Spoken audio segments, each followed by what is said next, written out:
Mommy! You gotta mix it a little bit, right? Otherwise we're not here.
Thank you. You may have a seat. Yeah.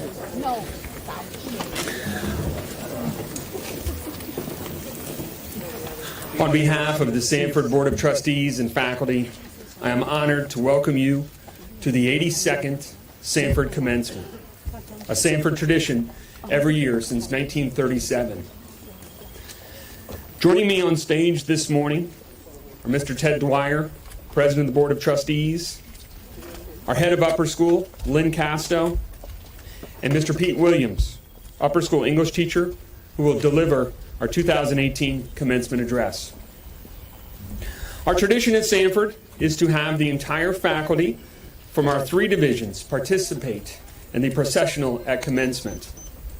We do this to acknowledge the important role each member of the faculty has played in the development and the nurturing of our graduating class. Our teachers were led into the amphitheater for the 59th time by the iconic Jackie Pitts. That deserves a round of applause.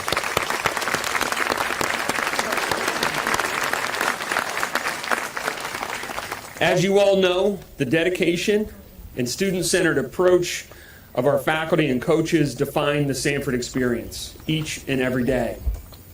Sanford is a special place because of the exceptional teachers who create an experience that is second to none.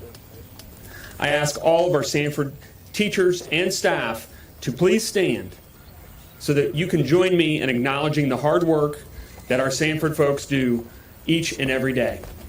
Please stand.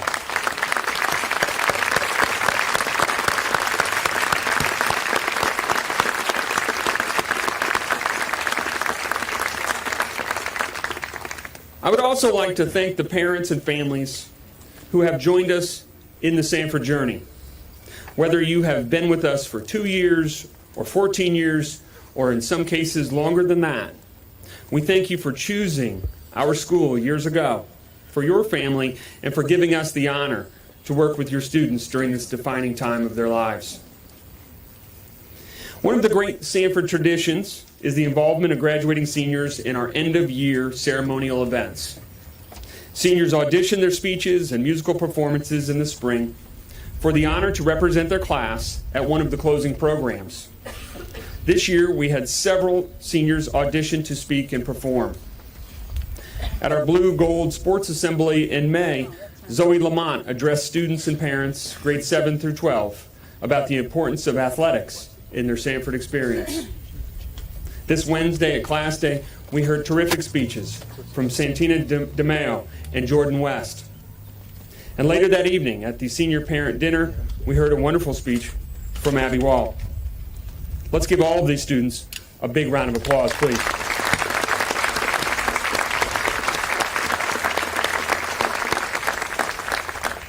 Today we will hear individual speeches from 2 seniors and musical pieces performed by 7 others.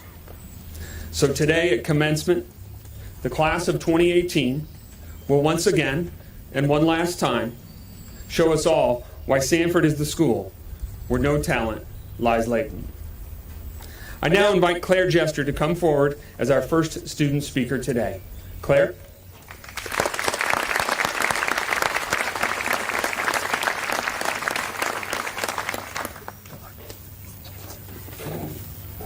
Good morning. I'm afraid of many things. My classmates can attest to my irrational and at sometimes crippling fear of birds. I'm always afraid there's a shark in the water when I'm swimming in the ocean. And maybe this isn't a fear, but over-easy eggs really freak me out. But if there was a fear that I've had in my life that's impacted me the most, it was my fear that I'd never find my thing. I looked around me and it felt like everyone had their one thing, something that only they could do. Or maybe everyone could do it, but not as well as they could. And I hadn't found that yet for me. I could tell you the plot of Shrek in my sleep, and I was really good at petting dogs, which I still am. But I hadn't found it yet, my one thing, and it terrified me. Throughout my years at Sanford, I searched for my thing. That search influenced the decisions I made, the way I competed, and even caused my jealous side to rear its ugly head every once in a while. Because I hadn't found my thing yet, I hated when someone else found theirs. Whether they were the best on the team or the smartest in class, I was petrified of the idea that I could leave Sanford and not have found my passion yet. For a while, I immersed myself in student council. I participated every year of middle school and continued my freshman year. And although I loved being a leader, student council wasn't my passion. It wasn't fulfilling for me. But it gave me a label I could stick to myself, and I could pretend that I had a thing. I forced student council on myself, and that resulted in a tough loss or two. When it came time for sophomore year elections, for the first time, I lost. It was devastating, but I survived my sophomore year and decided to try again for junior year. Wow, Claire, big mistake. I lost again. And that's what it took for me to realize that my label was beginning to peel. I was losing because my intentions weren't genuine. This comfort that I felt in having a thing was made very clear to me recently while I was watching a TED Talk by Terry Trespassio. She says, "There's a dangerously limiting idea at the heart of everything we believe in about success and life in general. And it's that you have one singular passion, and your job is to find it and pursue it to the exclusion of all else." That's where the pressure came from. That's where the fear came from. This idea that I needed to find my passion, my singular and destined passion. We shouldn't force a passion just to have one, and we shouldn't even limit ourselves to having just one. If I couldn't pick a prom dress and be happy with it for more than 4 hours at a time, how was I supposed to decide on something to be passionate about for the rest of my life? I don't need to have just one passion. I can have 10 or 20 or none at all. And I realized that my former way of thinking was so limiting. As much as we love them and as good as we are at them, we are not our passions. Lily Allingham is not just a performer. Andrew Brooks is not just a wrestler. And Leah Somerville isn't just a bookworm. And I'm pretty sure they'd be offended if we only thought of them as this one thing. Lily is also a fondue enthusiast. Andrew is a huge fan of The Great Gatsby, and Leah is a dedicated Sixers fan. One of my favorite instances of labeling someone and being wrong happened this year in my AP Lit class when Joel Paintsill sat down next to me on the first day of school. He wasn't happy about the summer reading or the upcoming essays, and I wondered why a musician who didn't seem to have any interest in reading Jane Austen would have taken this class. This isn't his thing, I thought. But as the year continued, I was happily proven so very wrong. I got to see Joel collect a passion, vehemently defending Caroline Bingley, easily the most hated Pride and Prejudice character by anyone who's ever read the book, or raving over the genius of Toni Morrison's Beloved. If I had closed my mind to the idea that Joel could have more than one thing, I would have missed out on countless conversations and most of the time arguments with him about literature. And if I had closed my mind to the idea that I could have more than one passion, I would have missed out on countless experiences. I've decided to be passionate about collecting passions. I've spent years at Sanford trying to find my thing, and what I found was myself. Someone who's terrified of birds, hates over easy eggs, and will never be sure if there's a shark in the water or not. But that person also loves science, even though I wasn't always the best at it. I love playing field hockey, even though my successes are almost always just happy accidents. I love books, even though it takes me forever to read them. And I love being a leader, just not on student council. I've had the honor of watching all 53 of my classmates collect passions, and I can't wait to see what they do with them in the future. Today, I leave Sanford knowing that I am not one thing. My classmates are not one thing. And that we will bring with us all of our passions, all of our loves, and all that we've become into this next journey that we embark on today, ready to add to our ever-growing collection. Thank you.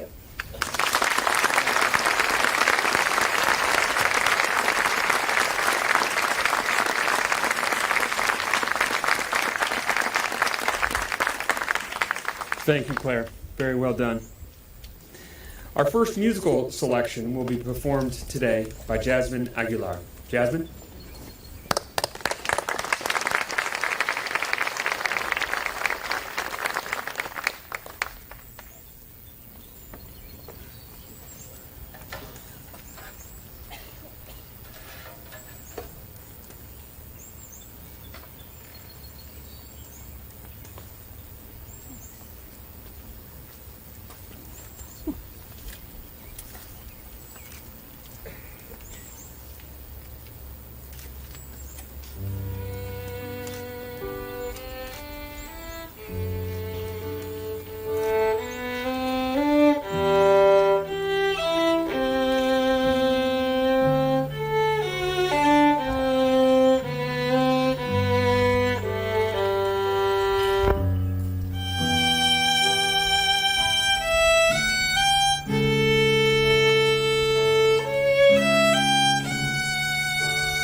Can we give Jasmine and Claire both a big round of applause?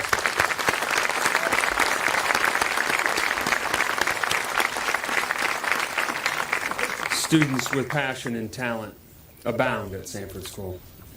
It's now my pleasure to call Nick Marcosi to the podium for our second student address. Nick.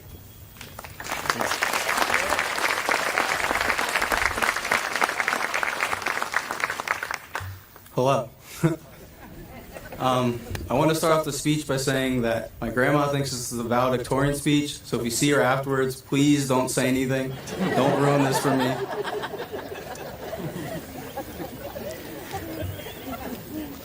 Well, this is it. It's really happening. The class of 2018 is finally ready to move on to bigger and better things. Some of us have dreaded this day, some of us couldn't wait for this day, and some of us are just happy to be on stage. Regardless of our feelings, the day has finally arrived, and we cannot change that now. No more morning meetings, no more Warrior Cafe cleanup duty, no more yearbook reminders, no more dress code violations, no more parking faculty spots, no more coming in late because you're too lazy to wake up in the morning. Okay, maybe those last few only apply to me. But also no more yard games, no more Kahoot wins, no more bunk study breaks, or distracting Mr. Madron with videos to avoid talking about the book, or laughing when Mr. Whipple accidentally runs into a desk on the way to the whiteboard. Jeez, I'm really going to miss this place.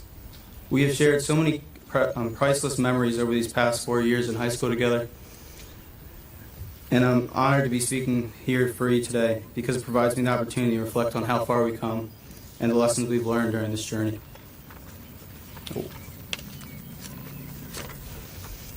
Before discussing achievements, let's first recognize the people that got us there. I would like to say thank you to all the teachers who invested countless hours to shape our future. Each of us here have a teacher who has personally made a lasting impact on our life. Teachers who saw something special in each of us, and then we figured out how to pull it out. For me, I can't miss the opportunity to recognize Mrs. Taylor, Ms. Mickis, Mr. Madron, Mr. Zimmer, and even though she's no longer here, Sonora Pineda, for going above and beyond the call of duty. These teachers are enabled by the school's administration, who has shaped the school and created an environment of development we've all grown to love. Mrs. Casta, your departure will be sincerely missed by the Sanford community. Mr. Anderson, thank you for not only driving me home from D.C., but also for believing in me before I believed in myself.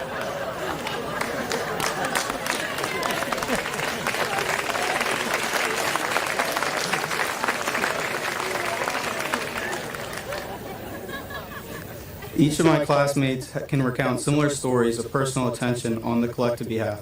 Sanford faculty, the class of 2018 would like to say thank you. We would not be who we are without you. The class of 2018, I want you to look around. Look to your left, look to your right. One of you here have been taking all Miss Mossberg's extra calculators. I know you're out there. But in all seriousness, you really should return those calculators. But really, you could be very well sitting next to future doctors, future lawyers, statisticians, photographers, philosophers, difference makers. You are truly a remarkable group of individuals, remarkably smart, athletic, articulate, and genuine. More importantly, you are even more remarkable as a group. We get along, we help each other, we care about each other. The people here at Sanford are some of the most wholesome people I think I'll ever meet. They're the type of people that light up the room as they walk through the door, and the type of people to pull you to the side of the room when they think you're going through something. The type of people you just want to be around. I know how cliche it is, but I truly believe the class of 2018 will dent the world in some way. It may come across as naive to think such a small class will have such a worldly impact, but I believe it would be naive to ignore the enormous amount of talent I see before you today. We leave Sanford with academic and social talents, and we will use those talents to leverage our group as we come in contact with our future friends, classmates, and work colleagues, and will make a difference. Though our past achievements are impressive, what we have done over these past 4 years does not make us special. We are not resting on these past achievements. Instead, we focus on our actions that will take into the future to lead us on to a path of reaching dreams, achieving goals, and making a positive impact. We must treat people with respect, work hard, stay focused, and think ahead. Although, I don't need to tell anybody up on stage any of this. We already know that. And that's been exemplified not with our words, but instead with our actions. Whether it be raising awareness with those with mental illness, or becoming state-ranked athletes, we've made our mark. Our grade doesn't work hard in pursuit of a trophy or for recognition of our achievement, but instead we do it to better ourselves for the future. Starting with the Sanford Lifers, we've created a family over these past 14 years. And as new members were added, we welcome them in with open arms.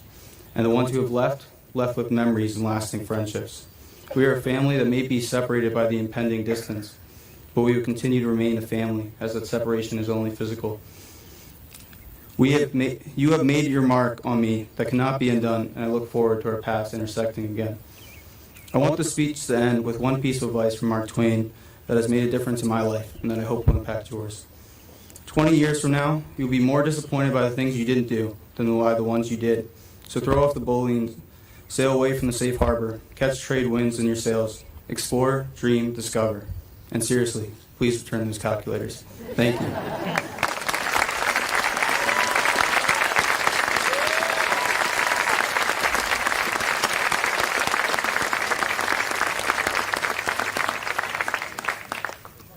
I considered putting that DC bit in my remarks, but I chose not to. I'm glad Nick did, though. The other funny part of that story was, this was when I had an older car, and Nick and a classmate and I were driving home, and I had no antenna, so we had no radio for 2 straight hours. So we had some alone time. It was some good. We did. Our second musical selection today will be performed by a very talented group of singers and performers. Please welcome to the stage for one last time, Lily Allingham, Maddie Cooper, Gladys Bugwa, Leah Somerville, Julia Sakura, and Shelby Ward.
hand to carry you when you're broken on the ground. You will be found,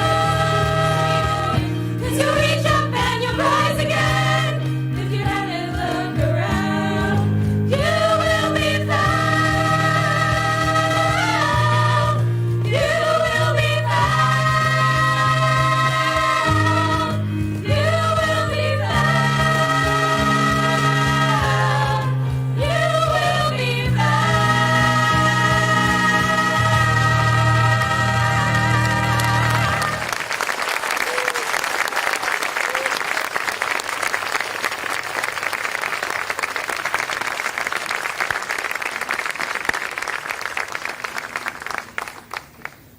Thank you, ladies. That was beautiful. One more round of applause.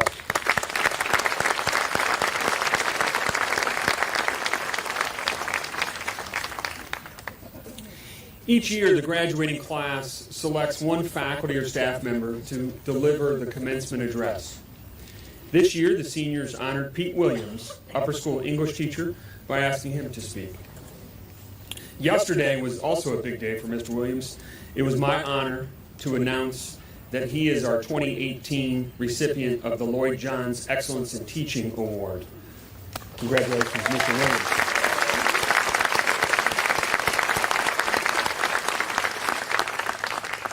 Pete, in his quiet, gentle, and often humorous way, motivates students to do what is right and to find the best within themselves.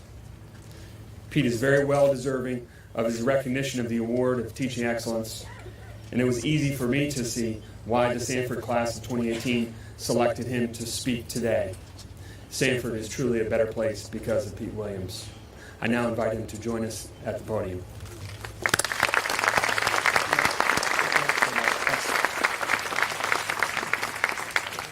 I'm going to have to raise this a bit here. Binder and everything, guys. Good morning, Mr. Anderson, Mr. Dwyer, Mrs. Casto, fellow faculty, family and friends of our graduates, and of course, good morning to the class of 2018. It is a true honor to speak on your behalf today, and I'm very humbled and grateful to have been asked. It may come as a bit of a shock for these students, I think, to see me up here, as I think I've set a record for least faculty announcements at morning meeting over their years in the upper school.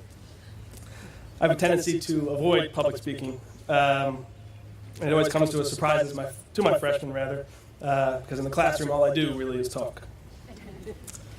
Perhaps this graduating class just wanted to see what would happen, or maybe this was their official senior prank, I don't know. At any rate, I'm so glad to be doing this for this particular group of students. They mean so much to me and to this school. So here it goes. As the students on this stage know well, I have a long history with this particular graduating class. They entered high school at the start of just my second year at Sanford. I taught all but two of them for freshman English. You lucked out, Jasmine Aguilar and Allie Cornwall. 11 of them were part of my first advisory group. I've watched them navigate their way through team bonding activities at their freshman orientation at Camp Pacomath. You guys loved that, didn't you? I've given them dozens of pop reading quizzes. I've served beside them in clothing and food banks on Martin Luther King Day.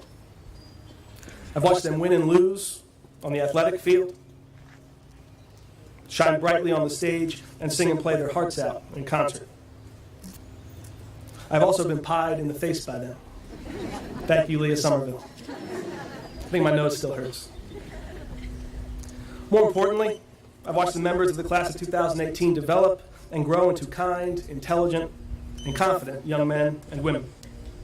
This is a class that really does lead by example, that is welcoming and inclusive, that has a tremendous sense of humor, and that, at the end of the day, really does love each other. Maybe it is said about all graduating classes, I don't know, but this truly is a special group of individuals.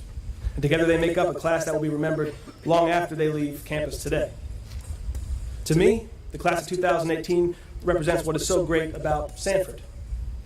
The students you see on the stage today have grown and changed so much from the students who I met in September of 2014. They have embodied the no talent lies latent motto of our school by taking risks, by trying new things, and by discovering aspects of themselves they never knew existed. I've watched this happen in so many of them. But let's start at the beginning. On our first day on campus with this class in September of 2014, one thing was undoubtedly clear. The boys socialized with the boys, and the girls socialized with the girls. That's just the way it was. And it remained that way for a good part of that year, and arguably longer than that, but depends who you ask. Before I knew it, I had what must have been 20 guests in my classroom for lunch each day. All freshmen, all male. I can still see the freshman faces of Grant Craig, Luke Patueri, Noah Walsh, Ben Van Creeken, and Robert Stafford, just to name a few. The soon-to-become rather unpleasant smell of pepperoni pizza and hers popcorn filled the air at 12:50 each day. And the boys, as they refer to themselves to this day, and I would eat our food, argue Philly sports, and generally have a good time. It's very fitting that the Philadelphia Eagles finally won the Super Bowl in their senior year. Fly, Eagles, fly. Especially to Matthew Friedkin and Ryan McHugh. During these lunches, I'd occasionally attempt to offer some advice to the boys on how to branch out a bit. See what life is like outside of Pete's room, as I've heard them call it. But I suppose they figured that out on their own at some point. Now, this era was all well and good, and they were a fun group to spend my lunch break with, for the most part. But the noise this group was and still is capable of making did begin to take its toll. So after several warnings and a Fridays-only rule was instated, these lunches slowly faded away.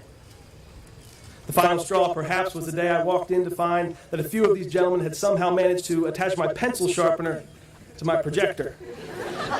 That's a story for another day. I look back at this all fondly now, and we've had a few lunches together since. If I'm honest, there were days later on when I missed them, but I'd never tell them that. Still won't. Being an advisor for this class, I've been with these students for so many day in and day out moments that make up the lives of students at Sanford. I've sat in their particular corner for 4 years of morning meetings, attended their weekly class meetings, and placed myself strategically between them at events in Geipel Performing Arts Center to prevent, fits of laughter or other misbehavior. Usually not a problem. In considering these routine and sometimes monotonous moments, I realized this is where I really got to know the class of 2018.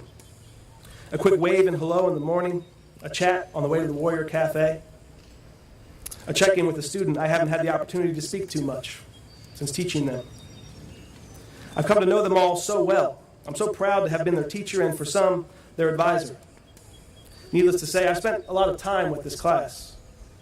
As I told my senior advisory at our final meeting together recently, we've simply spent a big chunk of life together. The English and advisory lessons may fade away. Maybe they already have. I don't know. But we know each other. We've seen each other in different phases of our lives. I've seen them grow and change so much.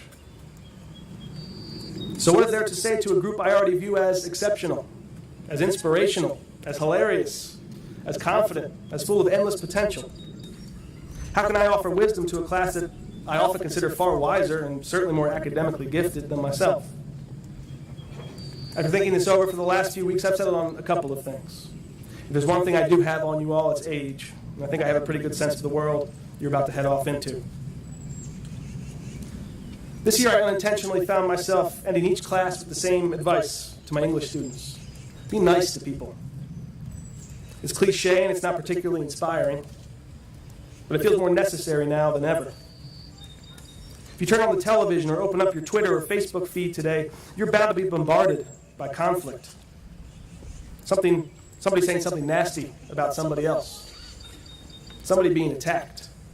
Someone responding with equal spite and vitriol. At times it almost feels like as a culture we're addicted to it. There's a certain rush to it, for sure. Can you believe she said that? We ask, and oh my God, you see his response? Students, you may all refer to this as subtweeting, but I don't really know what that means still. As we continue down this path, it's become clear that people just have an easier time being cruel to one another today. I wonder if it's merely because it's easier to do so behind a screen. What's been lost, I think, is our ability to disagree with each other without being rude to each other. To hear someone we know say something we so strongly disagree with, and yet still shake their hand with a smile before we're on our way. To understand that we may have extreme differences of opinion, but to know that we agree on what constitutes respect and decency. To the class of 2018 and to everyone here today, I don't want you to get used to this. We've got to change it. We have to learn to listen to and respect each other, or the divisions between us will only grow. What's frustrating about this is we've heard it all before. We've said it before. Seniors, we're going to need you to go out and really live it. Treat people with the kindness and understanding that you have so often practiced here at Sanford. And remember how little someone's political views have to do with who they really are as a person. Be like Ananya Singh and stop by just to see how someone's day is going. Be like Lindsay Colgan and make everyone in the room feel welcome. Be like Josiah Can and be sincere and decent in every single interaction you have. Be like Rebecca Harrison and offer to help. Be like Jordan West and ask if everything's all right. Tell a funny story like Maddie Cooper. Laugh like Abby Wall. Be a good friend like Rebecca Ritter. Listen like Notion Islam. Have a firm handshake and look people in the eye like Sean and Joseph Williams do. Listen to others, admit your mistakes, apologize, defend your positions and beliefs with honor and decency. Be nice to people. The first assignment I ever gave these students in freshman English was a pop quiz. They were shocked and assumed I was quizzing them on their summer reading. Now, I don't know why you'd assume they had done their summer reading, but I think I still can see some of their faces. As an introduction to getting my students to think about themselves as learners and intellectuals, I wanted them to think about their smartphone use. The quiz simply asked them to estimate how often they used their device, how often were they on it? How many text messages did they send a day? How often did they post on social media? I figured this was surely beginning to affect us all intellectually and academically. I could feel it in myself. I've come to like this lesson a lot, and I still use it in my classes to begin the school year. The fun part is the number students come up with. 300 text messages a day, 3 hours on Snapchat each night, 8 hours per day of screen time in the summer. Don't worry, guys, I'm not going to call anybody out here. I can't remember what you said. It makes clear to students that this is very much worth talking about today. This technology is still pretty new. We're trying to figure it out the best we can. We're definitely consumed by it. Teenagers, adults, students, teachers, parents, many of us, myself included. Content aside, the amount of time we spend on our devices really is staggering. I often think about all the little moments of thought and reflection that are lost to taking my phone out of my pocket to avoid an awkward situation. This can distract our minds from being themselves and having a second to breathe, so to speak. Seniors, I'm sure you know what I'm talking about. Take this moment today to breathe and to be in the present. I'm not advocating that you throw your phone in the pond before we leave today, but I am encouraging you once more to at least think about its role in your life and your day-to-day experience. Like I said, it's something relatively new to us, and we're all still trying to figure it out, where it fits into our lives and who we are. Don't let it be your life or define who you are. Now to the content. Recently, I was fortunate enough to be in this audience for Paige Bobka's senior capstone presentation entitled Social Media, Girl versus Pizza.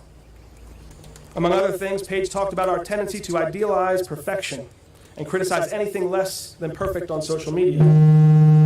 Hey now. All right. Often in terms of physical beauty. In looking at my own Instagram feed, I've noticed the same thing. We find the perfect filter. We only post the best pictures of ourselves. We curate a gallery of our lives that depicts them as nothing other than absolute bliss and perfection. We like others' posts that are equally perfect. Look how many friends I have. Look how amazing my weekend is. Look how tough I am. Look how expensive my wardrobe is. Look how much fun I'm having. This isn't always a reflection of how we really live or who we really are. And it can encourage us to feel that we need to look, think, and act a certain way. Sorry. It has the ability to create a world that can be phony, to steal a word from Holden Caulfield. Seniors, you should know who that is, I hope. Easy to get sucked into and hard to break free from. It can distract us from who and what really matters and the things we really care about. Seniors, I hope you all remember to be yourselves. Pursue your passions, be unique, and be confident. Don't judge an experience by how many likes it receives, but rather by how it makes you feel. Do things for yourself and not just for a post.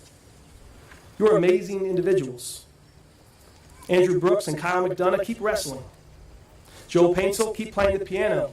And don't give up on the drums. There they are. And don't give up on the drums like you told me you might. Zoe Lamont, keep running. Santina DeMeo, keep being the leader. Gladys Bugwa, keep smiling and singing. Luke O, keep making art and keep gifting it to me for my classroom. Claire Jester, keep working to find a cure for blood cancer. Lily Allingham, keep acting and performing. Latrice Hopkins, keep dancing. Miles Peterson, keep following every single game of Premier League soccer. Crystal Liu, keep putting your all into everything you put your name on. Trey Gravely, keep loving cars as much as anyone in the world, and keep giving me advice on my own. I need it. Sarah Philak, keep volunteering and serving others. Seniors, be yourselves and be proud. Your lives will not be perfect, as social media sometimes encourages us to expect. But you'll have plenty of perfect moments. Cherish them and never stop being yourselves. One thing I can't possibly give this speech without mentioning, I can't fit it on the podium here, but this Tervis tumbler I have with me. I still remember the day an English class composed of 14 or so of the students on this stage and led by Leah Gimbutas approached me before class had begun and asked me to fill out a printed alphabet for them. I had no idea what was going on, but I did it anyway. They told me I'd figure it out soon enough. A few weeks later, as I recall, they presented me with an end-of-the-year gift. Here it is. A Tervis tumbler, the world's greatest water drinking device. Adorned with phrases I often said then and still do for the most part in my own handwriting. Things like my nickname for Henry Naylor, H-Nay. And my go-to question when no one else had anything to say, how about Amy Modi? The center of the cup, in the largest font, was a term I used frequently with this particular class. And all of my classes really to get their attention. I just heard it. Slackers. It goes without saying that no one in this class really was a slacker, but it seemed to get them to look up at me. So I stuck with it. These many years later, I still carry this cup with me everywhere I go on campus. You can ask the seniors that. It reminds me of the kindness of the students on this stage, of how fortunate I am to have a job like this one, and how special this particular group has been to me. One phrase on the cup is something I will admit to saying all of the time. I've almost always been a freshman English teacher here at Sanford, so when trying to connect with my freshman students, I'll often begin an anecdote with the phrase, well, when I was a freshman. Seniors, I'm going to close with a when I was a senior story. I'll put this away now. I think back to my own high school graduation, a day I waited for with genuine excitement. I was ready to go to college, and having been at the same school since kindergarten, like many of the folks in this class, I was simply ready to leave. As the seniors can tell you, I'm a very serious Bob Dylan fan, and was even then. And I can still remember the Dylan song I was singing in my head in the days leading up to graduation. The song was Day of the Locusts. As I often have a tendency to do, I misconstrued the lyrics to fit the exact situation occurring in my life at the time. The song tells the story of a narrator at a graduation ceremony who cannot wait to grab his degree and run. He's had enough and he won't look back.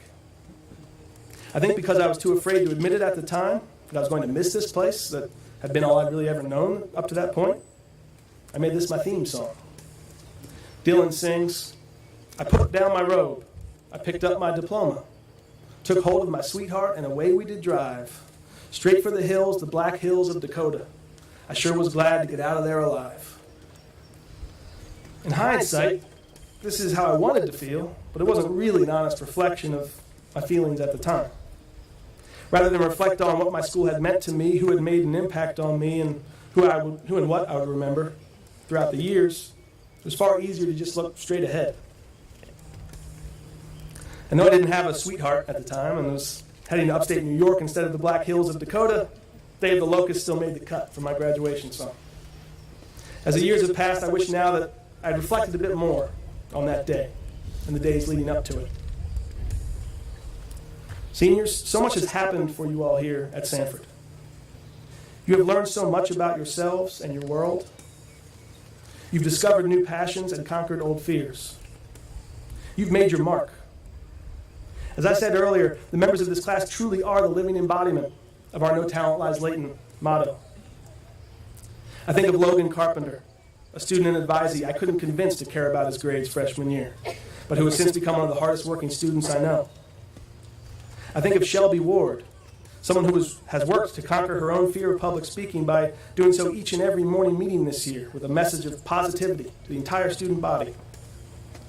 I think of Elizabeth Vanderlaan, a student who most would describe as quiet, getting on stage in front of both the middle and upper schools to recite poetry with humor and enthusiasm.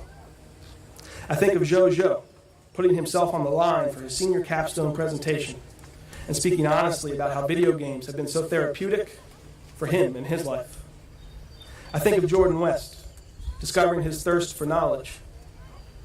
I think of Nick Marcosi becoming a leader that everyone in this class pauses to listen to. I think of Angela Kuzikowski, Katie Carell, Lindsay Colgan, Connor Long, Ethan Citro, and others completely transforming our swimming program. I think of Jacob Dong rising in morning meeting to speak movingly with love and enthusiasm about the passing of one of his scientific heroes.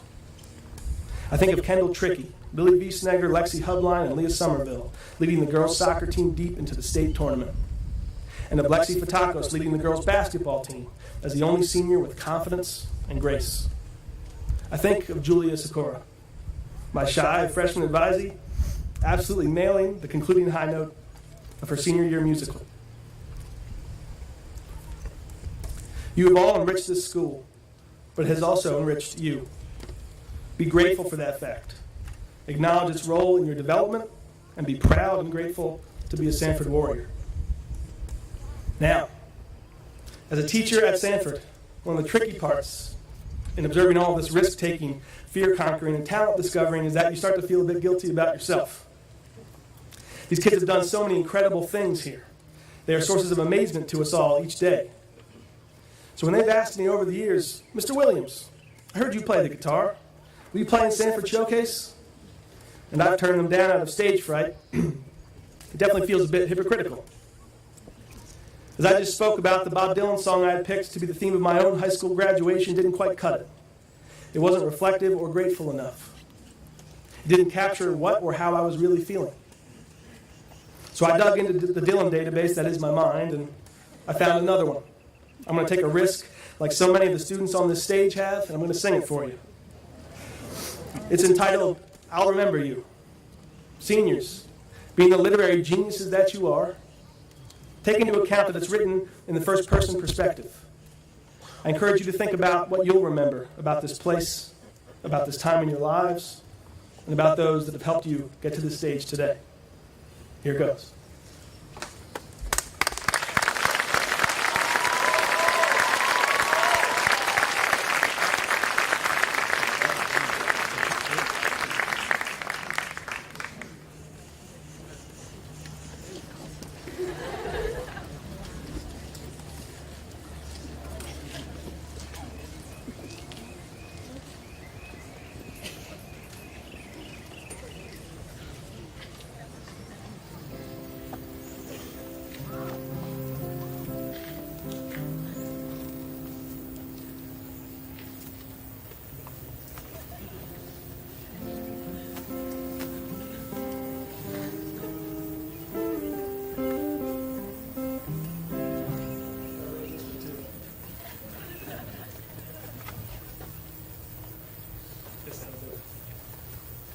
I'll remember you.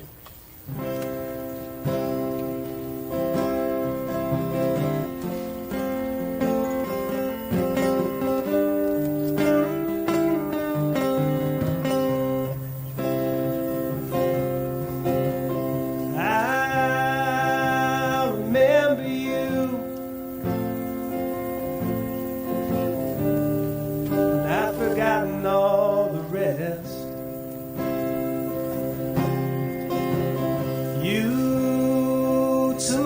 were true. You to me were the best. When there is no more, you cut to the core, quicker than anyone I knew. When I'm all alone in the great unknown, I remember you.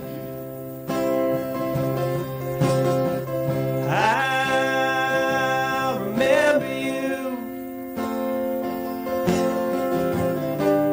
At the end of the trail,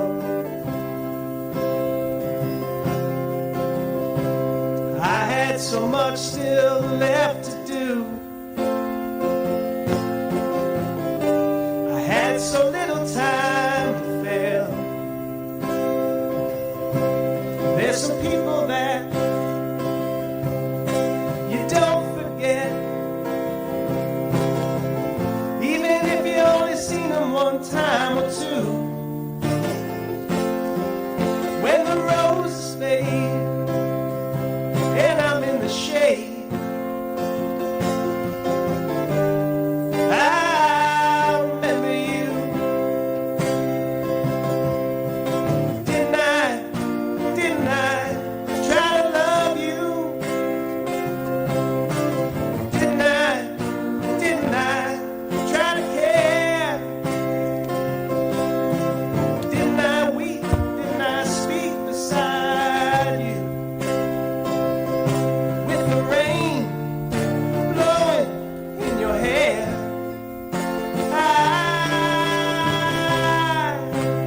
I remember you. The wind blows through the piney wood. It was you who cut right through. It was you who understood. Though I would never say that I'd done it the way that you would have liked me to. In the end, my dear sweet friend, I remember you. In the end, my dear sweet friend, I remember you.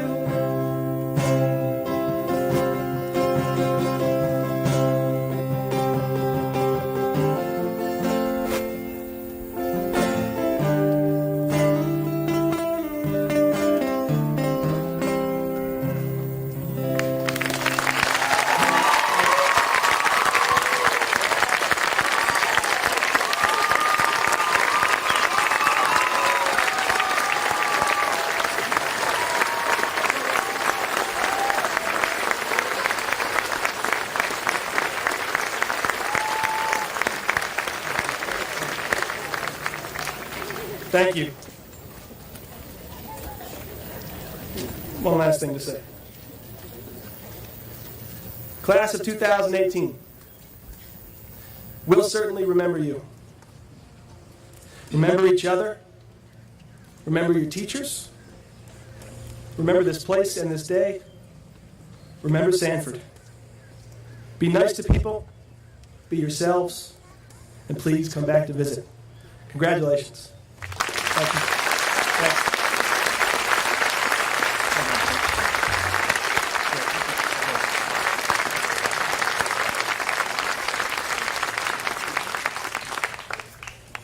One of the many things that I love about our school is that you never know what you're going to get.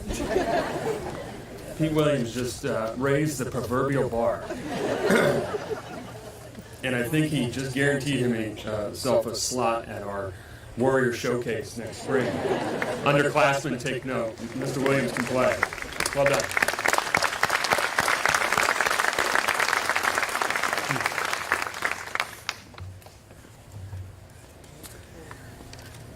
Before we present our senior commencement awards, I'd like to recognize several very special Sanford teachers.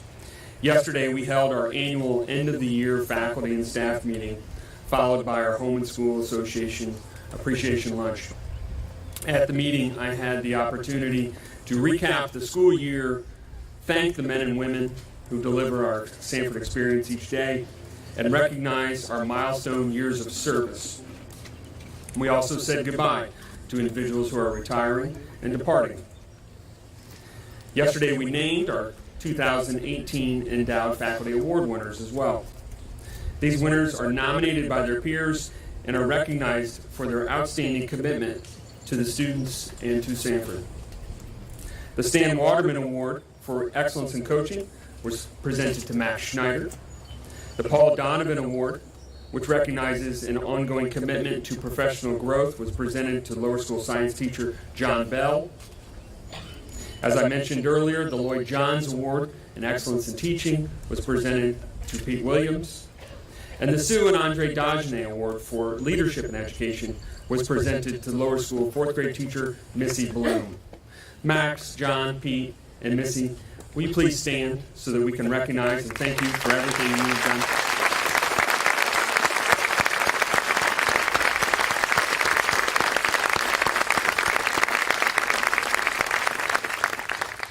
I'd also like to recognize 3 Sanford teachers who are retiring this spring. John Ramsey, Carol Moore, and Betty O'Raken, 3 iconic Sanford teachers who have taught a cumulative 85 years at Sanford School. I think that deserves to be recognized as well. Thank you for those 4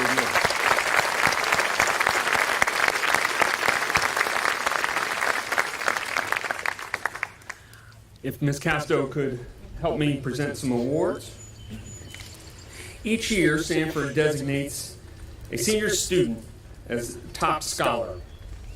The Scholastic Award, given in honor of the class of 1939, recognizes an outstanding student who has excelled academically each year in upper school while pursuing a challenging and well-rounded program of study.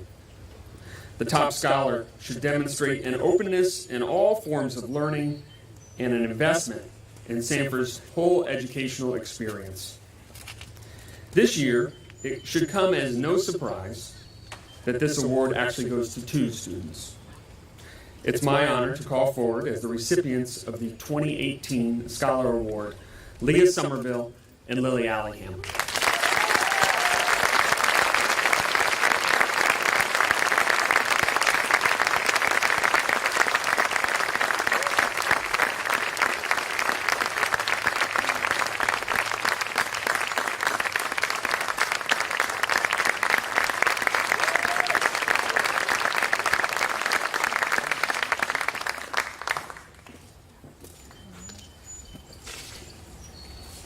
Each spring, the upper school faculty vote on the annual senior awards. The upper school teachers discuss and debate the merits of our graduating class, trying to decide who best represents the class of 2018. The debates are deep and thoughtful as our teachers take the charge of naming awardees very seriously. The 6 seniors we will honor today with special recognition have distinguished themselves as scholars, members of the Sanford community, and student leaders. The Alumni Award is presented annually to the student whose participation in extracurricular activities has been most dedicated. The 2018 Alumni Award winner has been described as always thinking of the other person first. She is known for her unique superpower, her unbridled empathy for others. This awardee is relentless in her emotional support of her classmates. Beyond that, she is well known for excellence on stage. This student has a beautiful voice and is a 4-year member of the school's vocal ensemble, in addition to the concert choir. She's a regular member of the tennis team and typically plays on the varsity. She accomplished a great feat in the spring of her junior year as the architect of our first ever Warrior Showcase, the one that Mr. Williams dodged successfully until today. A talent expo designed as a fundraiser for her class. She was the primary engine behind what has become a wonderful night of performances by students and faculty alike.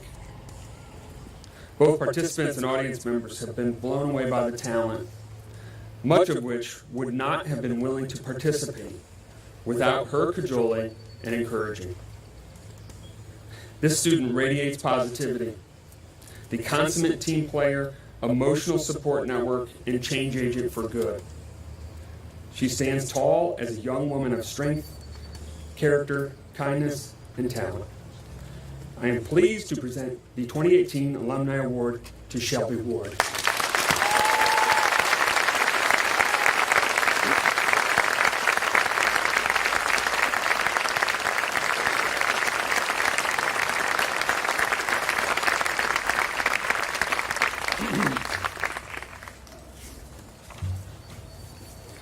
The Thomas McCarthy Award for Citizenship is presented each year in memory of Thomas McCarthy, class of 1940. It is awarded to a student who has always been a responsible and contributing citizen in every aspect of campus life. It's hard not to love this year's Citizenship Award recipient. She's always doing the right thing, always working hard, always helping others, smiling. She turns red the minute you draw attention to her, I'm told. She's honest, and she treats everyone with respect. No matter what the activity, our recipient finds a way to make positive contributions to the community. When playing sports, she never forgets about her teammates, especially the younger players, who may be nervous, like she was, when she first made the varsity field hockey team as a freshman. In swimming, a sport that has often struggled to develop the critical mass that it needs, this student's encouragement and support for swimmers at all levels have been a catalyst for growth. This awardee is comfortable in her own skin. She knows who she is, she's proud of who she is, and she seems destined for a life of meaning, purpose, and fulfillment. Our recipient comes to every learning experience full of enthusiasm and armed with an incredible work ethic. She's excited about the opportunities that await her in college and cannot wait to get working on the next phase of her education. It's my pleasure to present the 2018 Thomas McCarthy Award for Citizenship to Lindsay Colgan.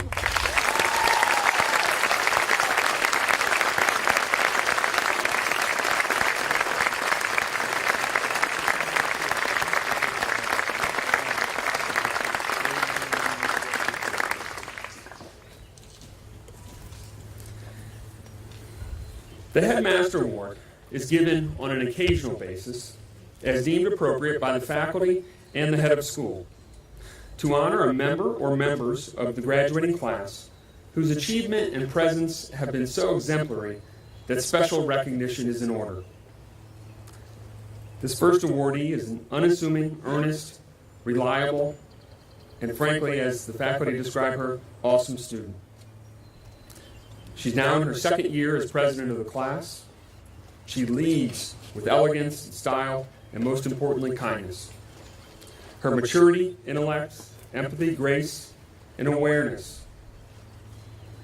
And she brings service to others, and that have made her one of our most impressive seniors. Our second awardee is described as an earnest, thoughtful, hopeful, and a core and beloved member of his class. He's a staple at campus events, and he serves as a role model in his humility and appreciation of others. In the classroom, one of his teachers said of this student, he seems to have discovered the joys of academic inquiry and debate. From the day this awardee arrived at Sanford, people could read his friendliness as genuinely authentic. He is uniquely kind and humble to everyone he meets, without fail and exception. He is a positive force in the senior class. For these qualities and for many things they have done for the class of 2018 and the Sanford community, I am pleased to present the 2018 Headmasters Award to Paige Babka and Jordan West.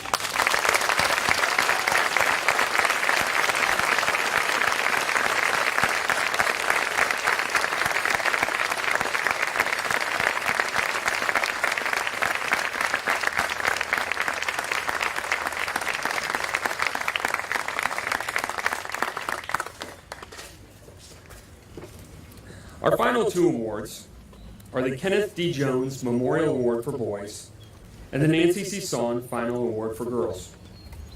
These awards are given to the senior boy and girl who have shown outstanding qualities of leadership, loyalty, good citizenship, and who in their daily lives are always gracious in manner and considerate of others. First, the Kenneth D. Jones Award.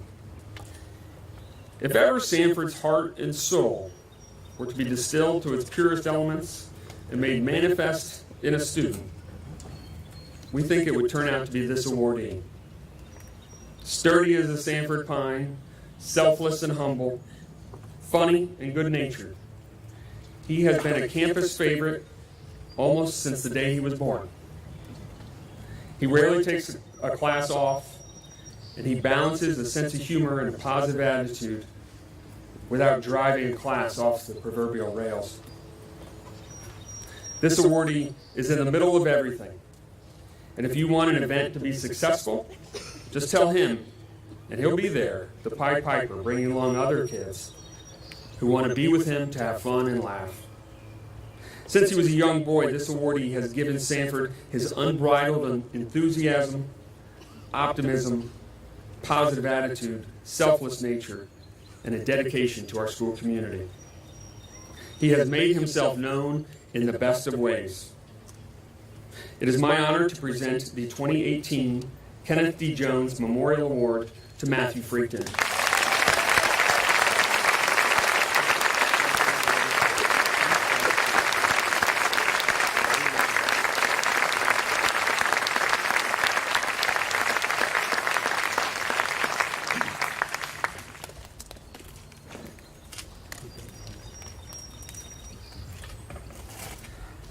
The Nancy C. Son Final Award for Girls.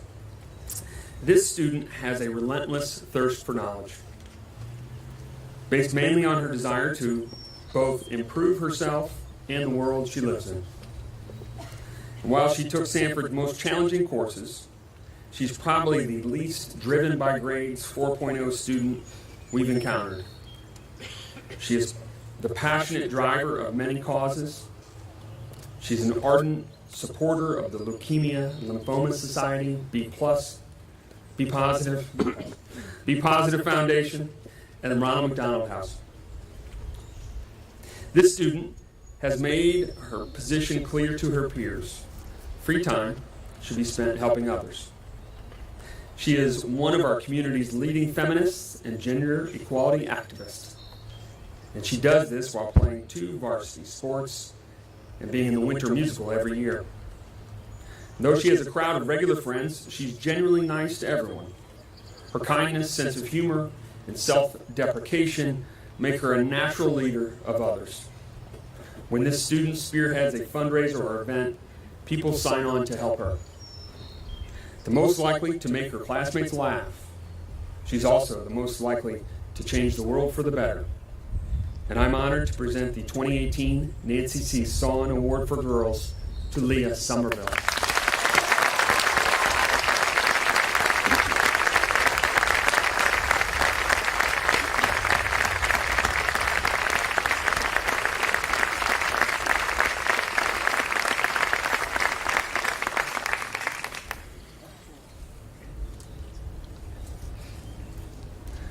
I also, every year, have the opportunity to have a very short speech. The commencement address is the main message, and I definitely cannot play the guitar, so no one ask me next year. But as a person who does have the honor to be at the podium, every winter and spring I'm on the lookout for quotes, books, poems that I might use at graduation. Something that speaks to transition, change, growing up. And recently I bought 2 very short books. As the literary industry, there's almost a cottage industry of these types of things that you'll find in a bookstore. Titles that I think are geared to high school and college graduates. The first book I found is written by an author. She's actually an actress. Her name's Lauren Graham. And the title is, In Conclusion, Don't Worry About It. Don't worry about it.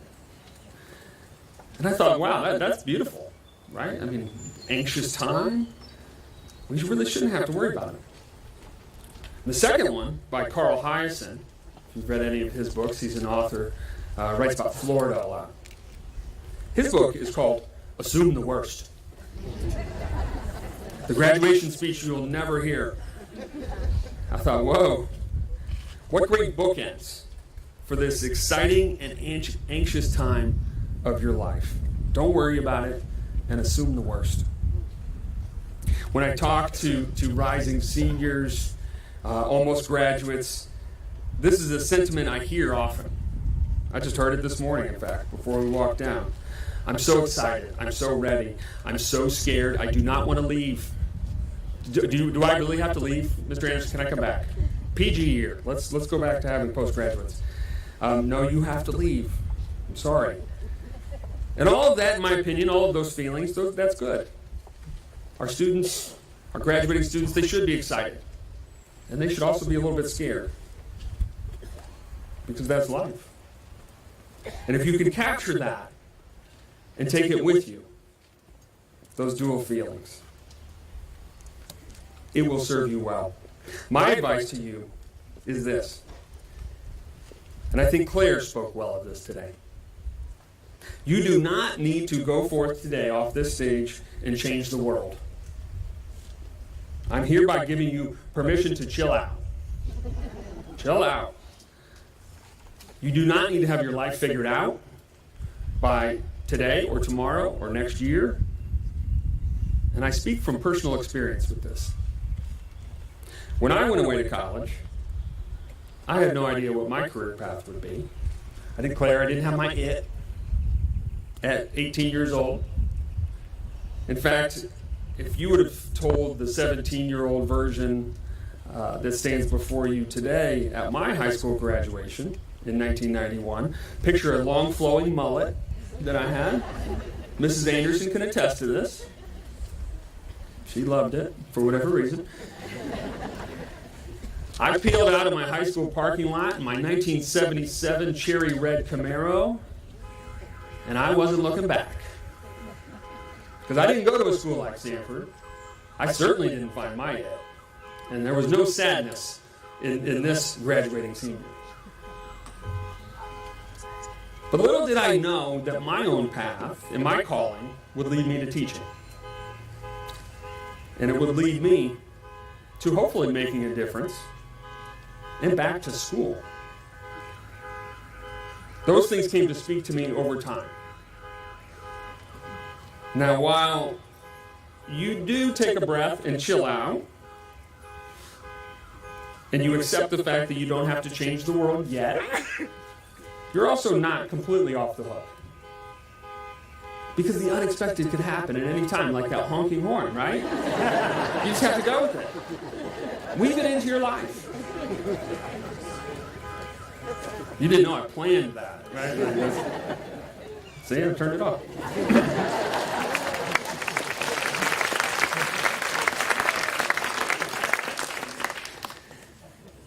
As I say, you are not off the hook as far as expectations go. Yes, expectations. Because you've been at Sanford for a reason. You have been given, even though you might not know it, and certainly not at the time, an opportunity to hone your skills and your talents and your work habits. And I really don't think you fully understand this yet, but I think you will in time, that you are different from the typical 18-year-old American teenagers. You are different because of your experience here at this campus and because of the support that you have in the audience today. Frankly, you have a leg up on most young adults in our country. I tell you this to both encourage you and remind you that when the time comes, and it will come, that you will be ready. I read a quote this spring that reminded me very much of the class of 2018. A gentleman by the name of Joseph Henry, who was the first head of the Smithsonian Institute. He said, "The seeds of great discovery are constantly floating around us, but they only take root in minds well prepared to receive them. Through the years of hard work, you have prepared your minds well. back to assume the worst. A fact of life is that it's not always rosy.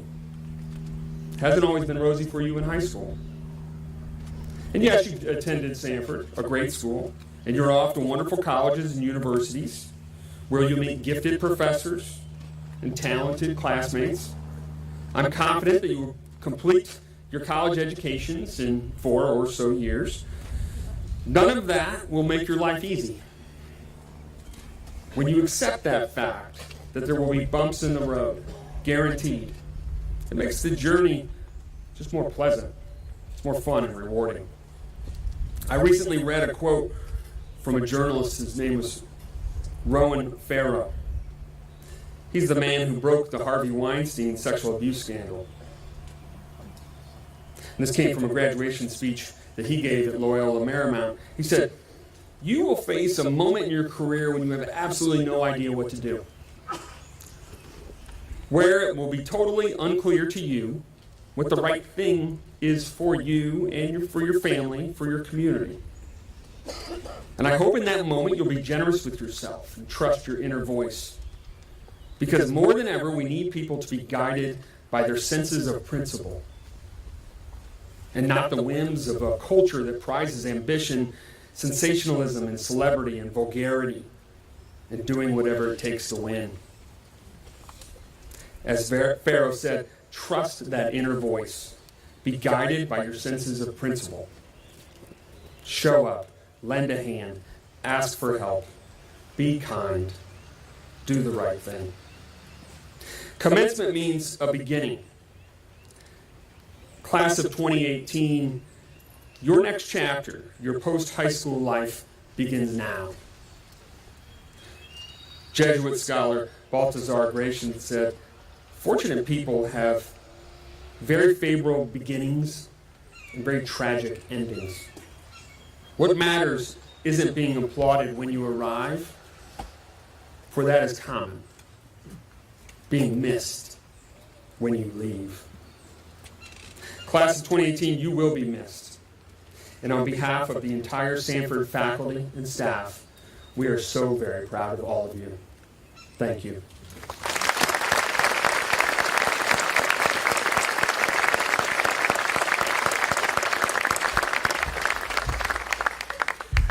I now invite our upper school head, Mrs. Casto, to the podium to read the names of our 2018 graduates as Sanford Board President Ted Dwyer and I present the diplomas.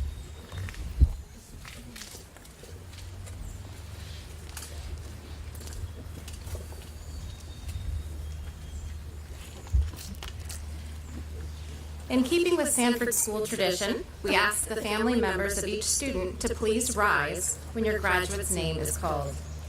Members of the class of 2018, please come forward to receive your diploma when your name is called.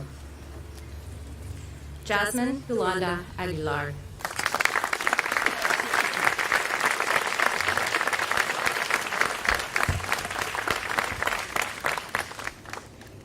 Lillian Elizabeth Allingham.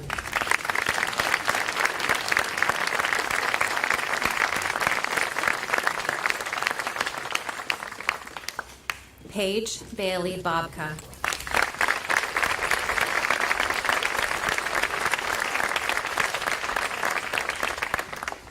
Andrew Joseph Brooks.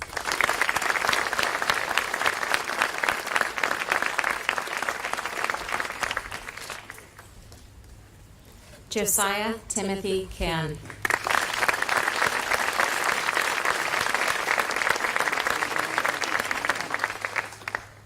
Logan Conklin Carpenter.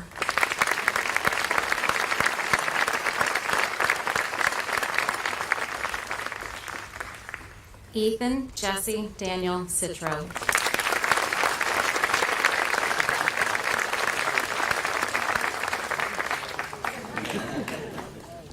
Lindsay Christine Colgan.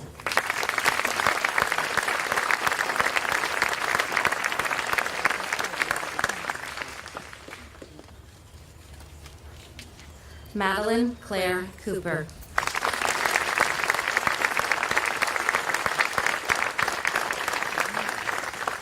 Alexandra Cornwall.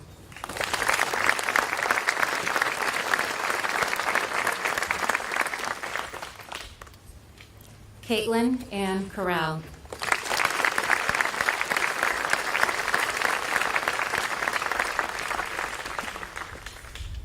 Grant Hunter Craig.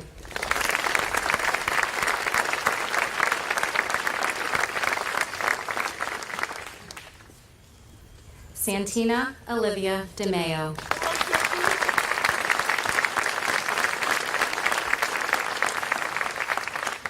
Hao Zedong.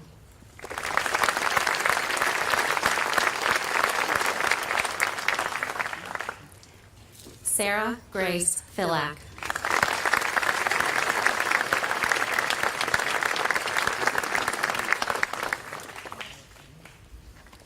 Arhantula Alexandra Fatakis.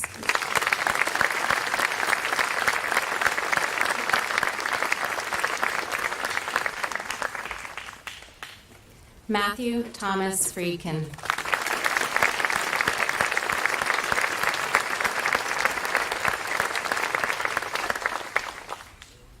Leah Gimbatas.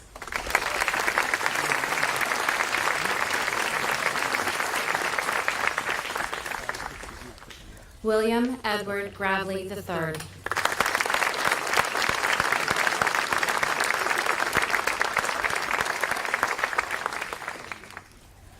Rebecca Lawrence Harrison.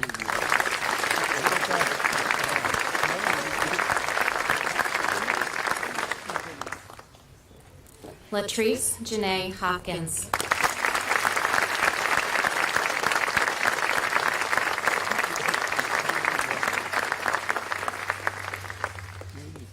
Alexis Lynn Hubline.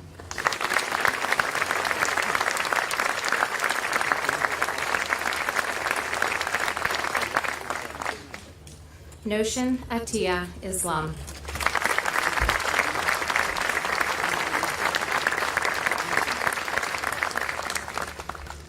Claire Elena Jester.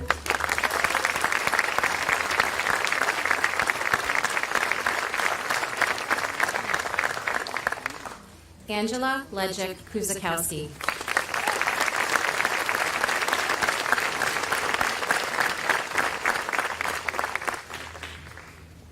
Zoe Elizabeth Lamont.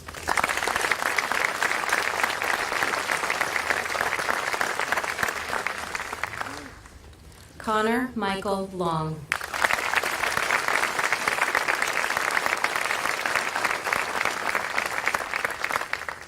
Ying Ying Blue.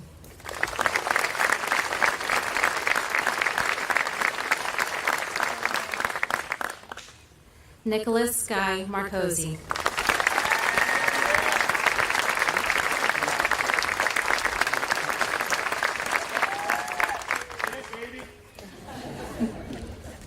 Gladys Chico Bagua.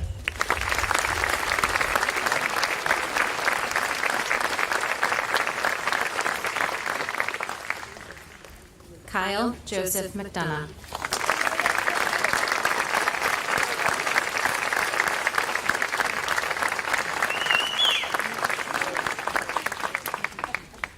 Ryan Patrick McHugh.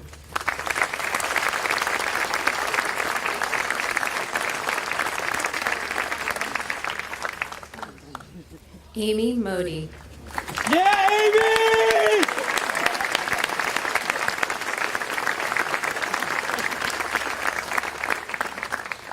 Henry Westmoreland Naylor V.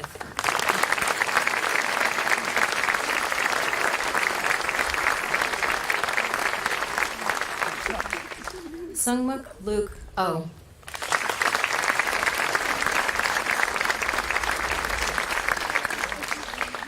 Joel Emmanuel Painsel.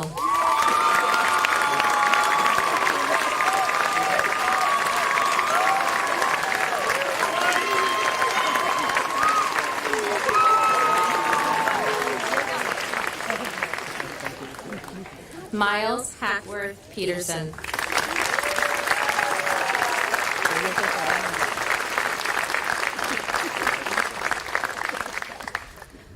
Luke Joseph Puntaweri.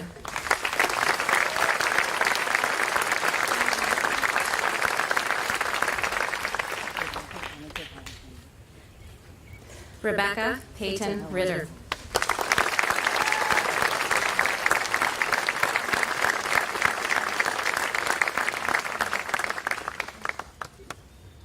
Ananya Singh.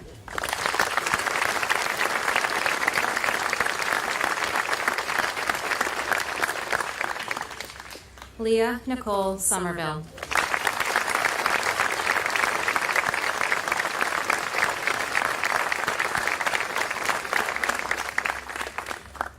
Robert Francis Stafford.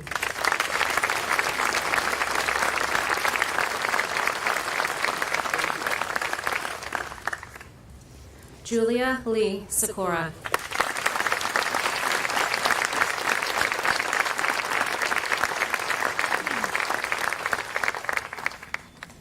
Kendall Ray Tricky.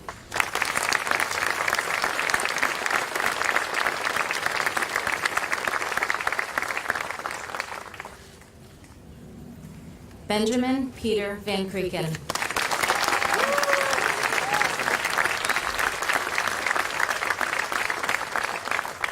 Elizabeth Helena Vanderlaan.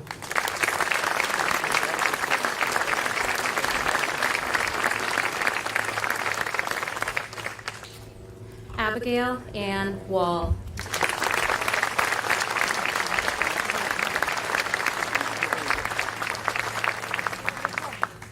Noah Joseph Walsh.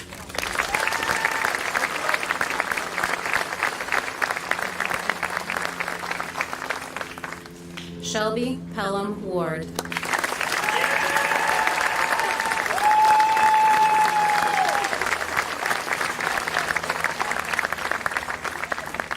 Jordan Taylor West.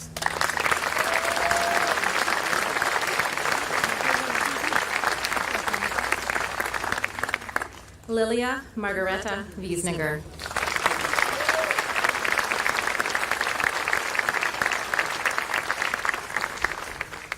Joseph Isaiah Williams.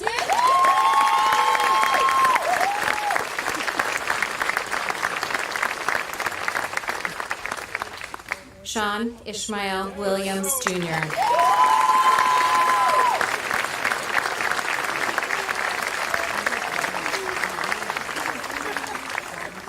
Jenga Jo.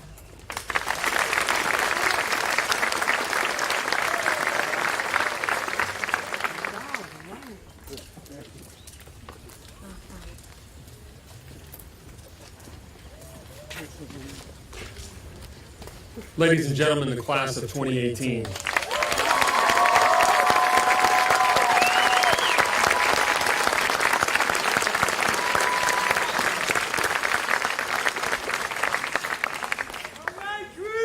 Another long-standing Sanford tradition at commencement is the ringing of the chapel bell.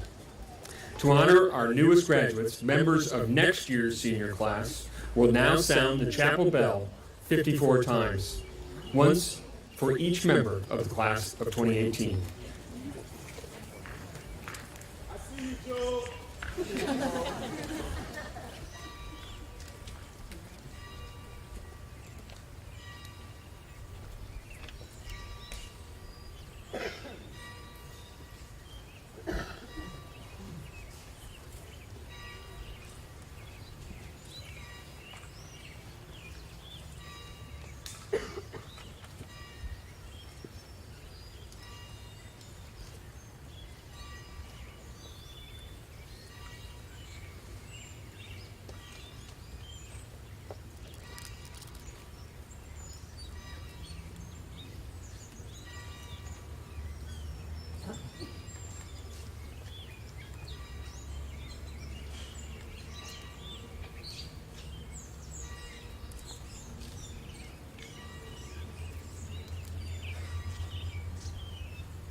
To close our ceremony, I invite the members of our vocal ensemble to please make their way forward, and invite you all to please stand and join the group in the singing of our alma mater, which is on the back of your program. We will then allow our graduates to lead our recessional out of the amphitheater, where they will form a receiving line in the quad in front of Quigley Hall. I thank you all for being here today to celebrate with us. Have a great summer.